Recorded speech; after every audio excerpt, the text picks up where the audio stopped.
Well, it wouldn't be a summer for Our City Tonight TV without meeting up with the actors from the Young and the Restless. It is Canada's #1 daytime drama, of course, #1 in the States, wins a whole bunch of Emmys.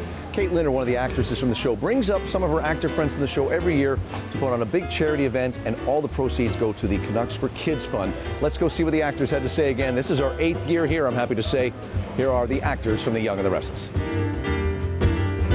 Well, what you're looking at is cover stories for TV Week, actually, with the woman I'm talking to right now over the years, Sharon Case, who plays Sharon, and you have so many last names that I'm just going to say Sharon Newman. Sharon Newman. Sharon Newman's.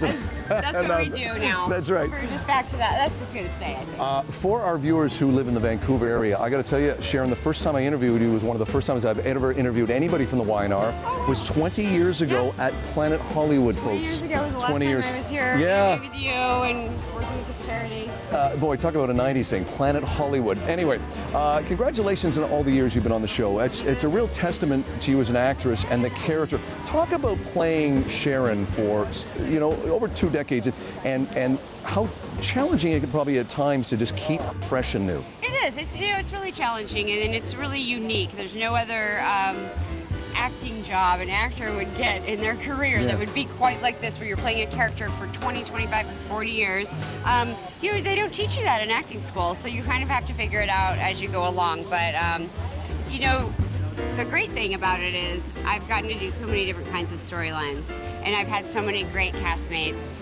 I've done, comedies and dramas. Obviously, I've done a lot of stunt work over the years. They've just written everything for me by now, and it was a lot of fun. It was a great experience, and what I really like about it also is your character grows and changes over the years. It's not like Sharon Newman is still her. She's the grown-up, and matured version of herself, and there's just no other genre where you can see that happen. Yeah, you don't get as an actress. I mean, you started as almost like a high school kid. Now you're the mother of, I want to say 2? I don't know how many children I have anymore. I can't count. We're going to say safely 2, conservatively 2. I have 3. Three, sorry, okay.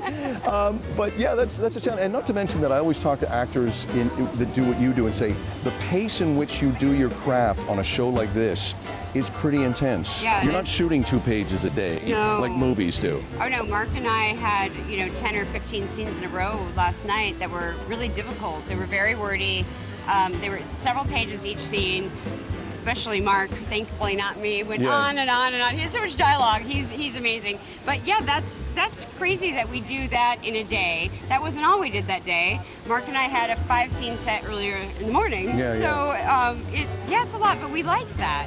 We get used to moving at that pace, and now I can't imagine shooting 2 pages a day. I would go crazy probably. I can't imagine you guys being awake because two pages would be like, I want to be moving. Yeah, we need to move.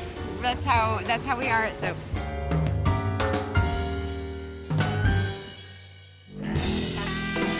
Okay, we're joined now by the newest cast member. Yes. Mark, you play Adam. I was joking earlier, probably going to get booed, actually, when people see you, but that means you're doing your job. Talk about stepping into a role as an actor when other people have played it. That's a tough thing. You're doing a great job, by the way. As a fan of the show. But you're stepping into a role that people will have, conceived notions about, and talk about what you had to do to prep for that. Yeah, I mean, obviously I'm the 4th guy that's done that role, so I had looked at the other guys' work, and it was just a lot, because each person that has played that role brings something different to it. So, I looked at it, and it kind of gives you a blueprint, and then all the research that I did on it. So, but I think at the end of the day, you just got to go in there and you got to put your own stamp on it, But it's tough because there's big shoes to fill, that's for sure. Yeah, and a big show, but I've always heard from actors I've talked to, like yourself, that have come in where they've said, the warmth that they're walking into from other actors been on the show is really good.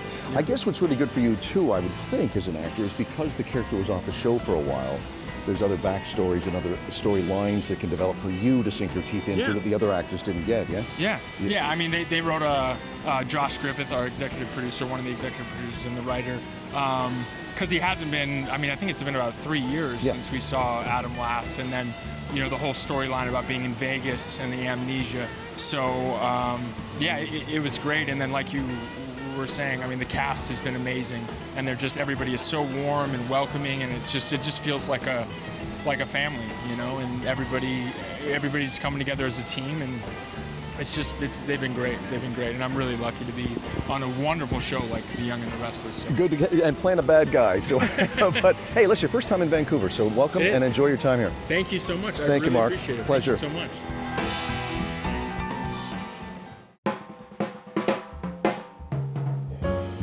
Well, this is a treat for our city tonight. We do this every year, as you know, viewers, but this is the first time we've had Beth Maitland on the show. And Beth, I would never say this to an actor, but I have been watching you since I was a kid, and I feel I can say that only because you were a kid when you came on this show. Oh my gosh, back in the early 80s. Talk about the decades of Tracy Abbott. Oh my gosh, there's quite an overview because I'm in my 38th year there.